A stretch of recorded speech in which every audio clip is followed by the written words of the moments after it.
Hey guys, welcome back. In this video, I'm gonna show you how to add music to your Instagram Reels. Let's get started.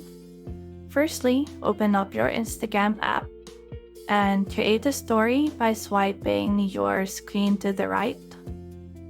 This way, you will activate the Instagram camera.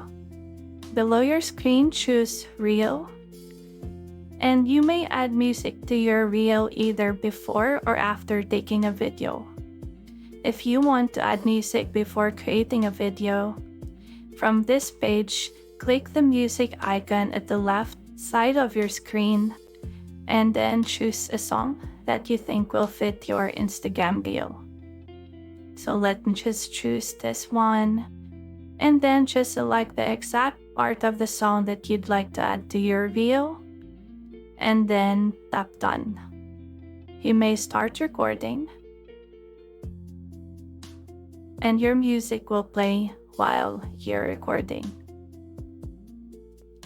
After recording, hit next.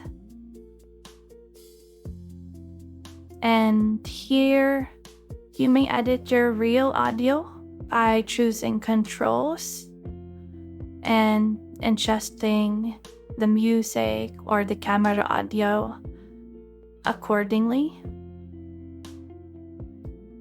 Just hit done once you're satisfied. But aside from that, you may also change the song that you chose a while ago. So just again, click the music icon at the top of your screen and then choose whatever song that you want to include in your reel. You may adjust what part of the song that you want to feature or the design of the lyrics or the song in your reel. And yeah, just adjust or edit the music according to your taste. And once you're satisfied, click the arrow icon pointing to the right. And add people, modify your audience, add your location, whatever you want, and then hit share once you're satisfied. And that's how you can easily add music to your Instagram Reels. If you have found this video helpful, simply leave a like below or subscribe because it helps me reach more people. See you soon!